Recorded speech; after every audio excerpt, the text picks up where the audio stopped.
I was watching the Winston Marshall show and he was talking about grooming gangs. And although was thinking of taking the day off today, in fact, it is quite late, I decided I had to make a video because what they were saying about grooming gangs angered me so much. Not that I'm angry with Winston Marshall or either of his guests. It was a good show. Maybe I'll leave a link to it in the description. I'll do that if I remember. You see, the thing was, yesterday and this morning were very stressful because of the buzz on the video I made about the cousin marriages. And so I've been working quite hard today to find the culprit. And I did. I'll show you the culprit after I've told you I'm Granniopteryx. I'm on YouTube, Rumble, BitChute and Minds.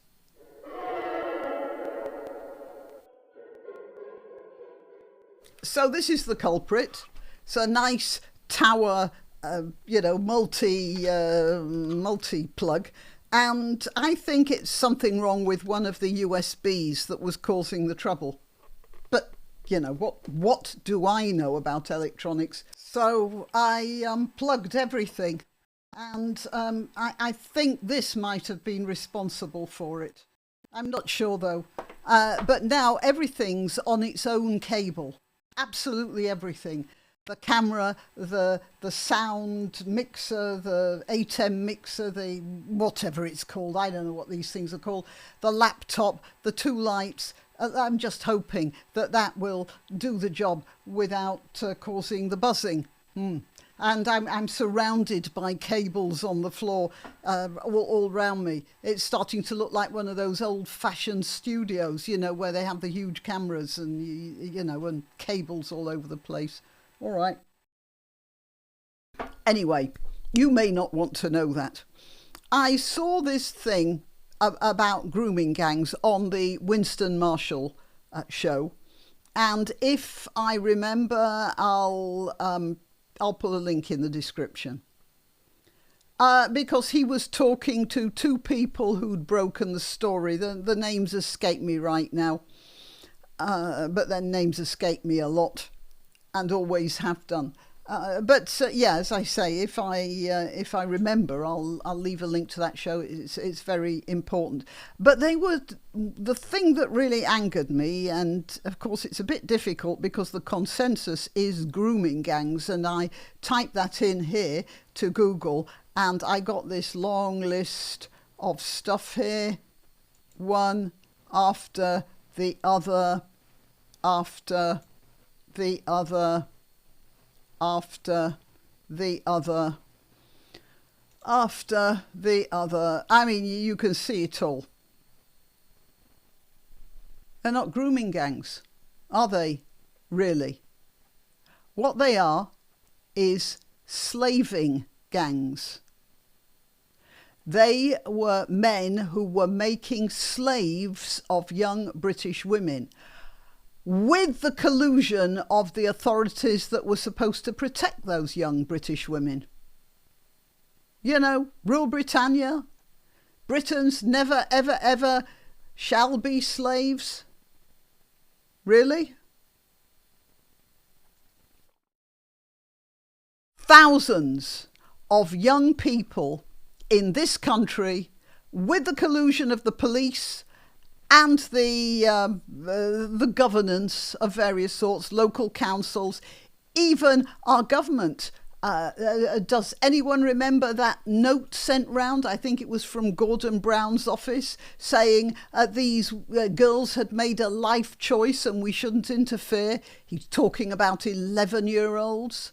I don't know whether it was actually Gordon Brown who sent that letter out. Remember, a lot of stuff is sent out in the name of members of parliament and prime ministers and all the rest of it that they never see. But the ethos was there. The person who sent that letter, whether it was Gordon Brown or one of his secretaries, the person who sent it out knew that was how they were going to keep a lid on all of this. The girls had made life choices.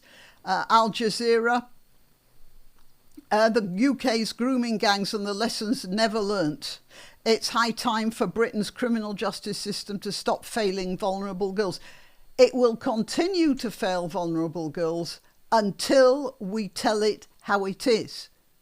And it's very embarrassing to have been a slave, or to have people of your country enslaved.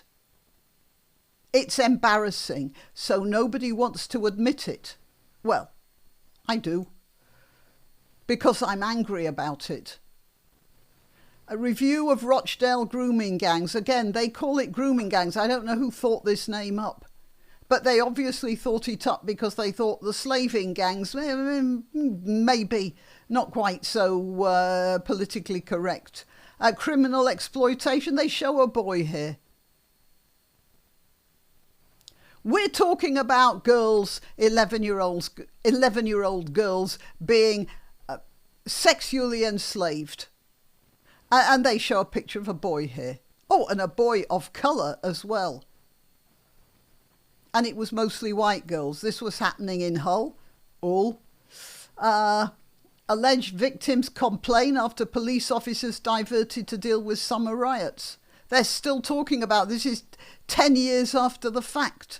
Police still victim blaming in grooming gang cases, Watchdog finds. Yeah, because it's easier to blame the girls for the embarrassment of being enslaved than it is to admit that you've got generations, literally generations, because this has been going on since the 1980s, as far as I know, generations of British children enslaved, and with the collusion of different governments and legal authorities.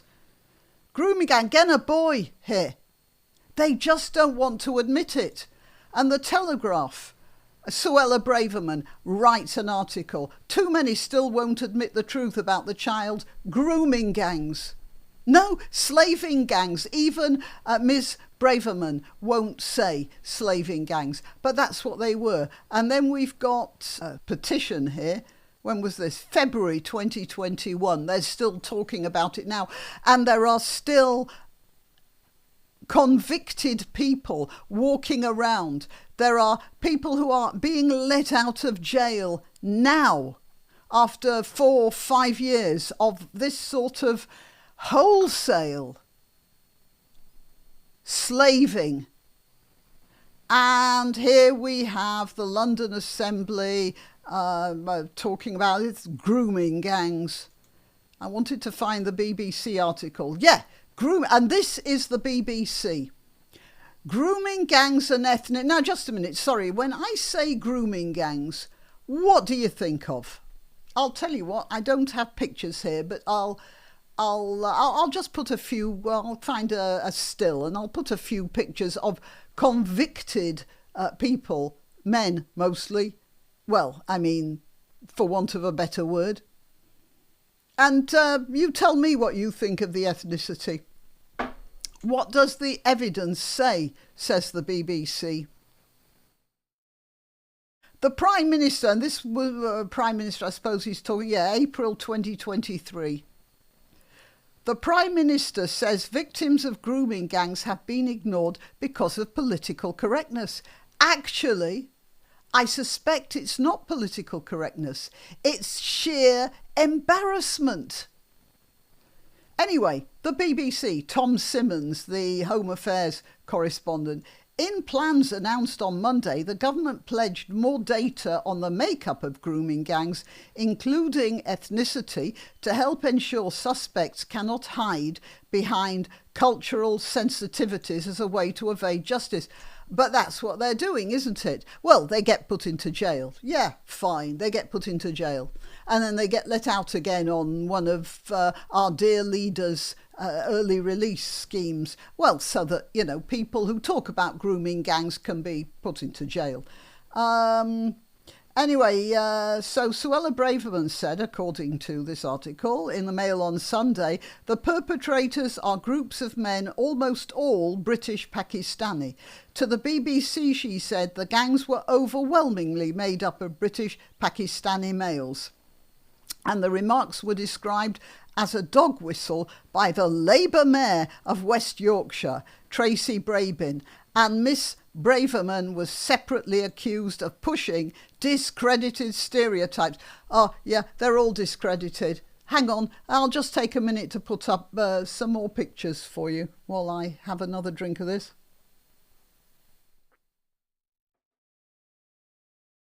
The Home Office clarified that she was talking about 3 of the most notorious cases from Rochdale, Rotherham and Telford.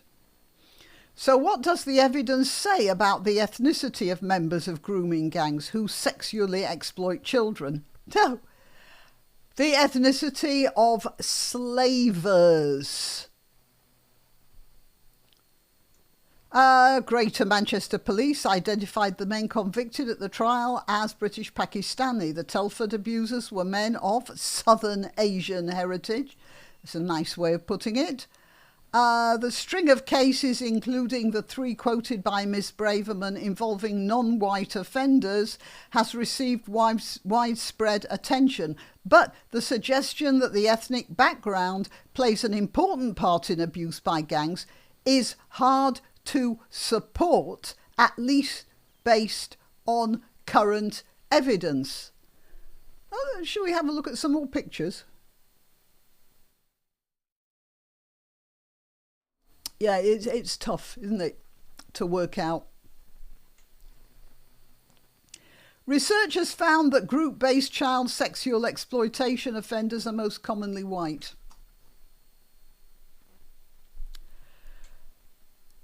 I think British Pakistani Muslims might be about 3 or 4% of the British population.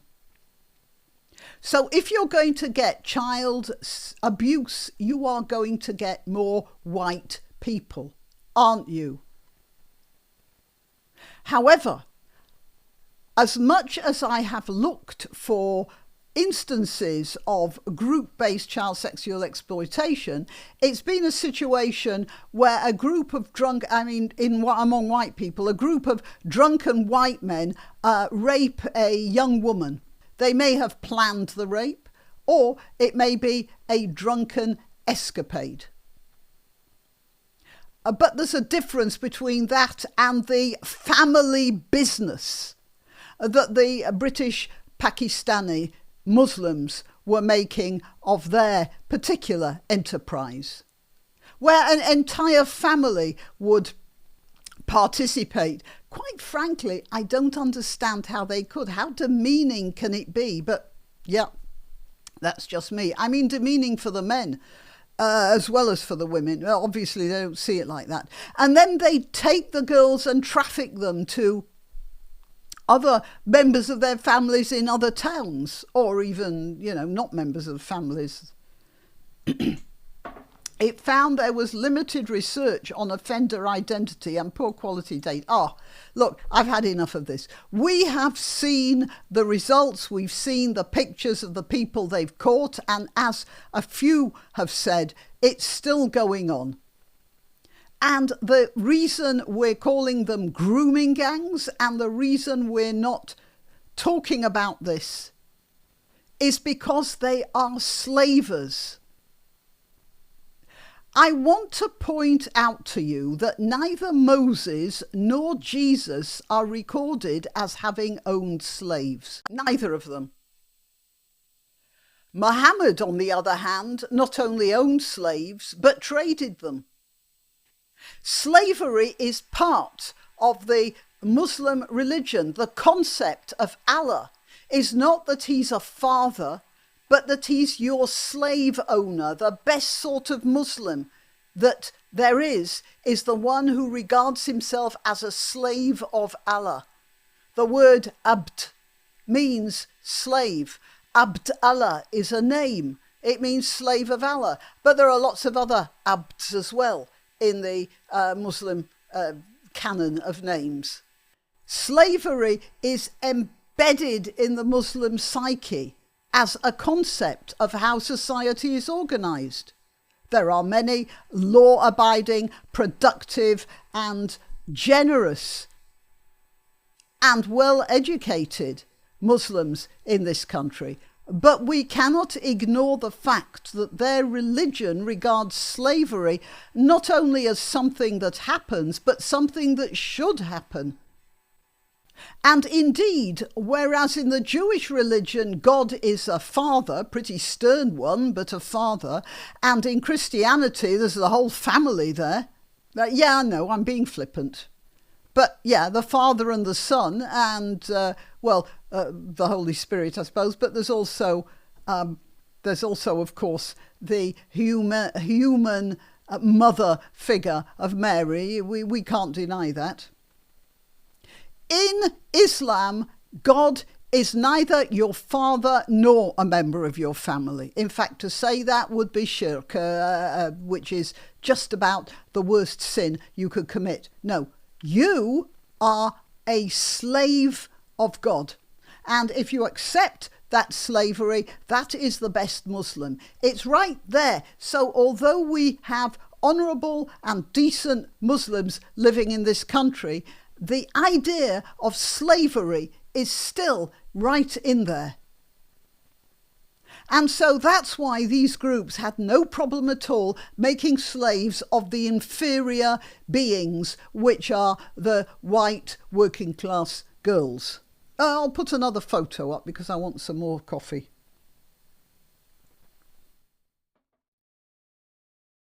And we, as a culture here in the United Kingdom, are too embarrassed to say that a substantial number of our population has been enslaved and at the moment is still being enslaved. And it is just too embarrassing to talk about, so we don't. We call them grooming gangs.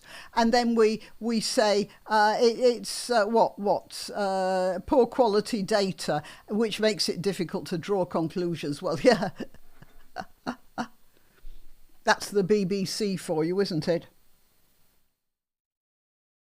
All right, well, sorry, I might try and dampen that down. It probably sent this into a spin. Okay, that's it. Grooming gangs. I'll try and remember to find that Winston Marshall thing. All right, till next time. You can help my channel by subscribing and clicking the notification bell. That's quite important. And by sharing if you're so inclined. Links to my other channels and to donation methods are in the description. But the best way you can help is simply by clicking like and notify. Thank you.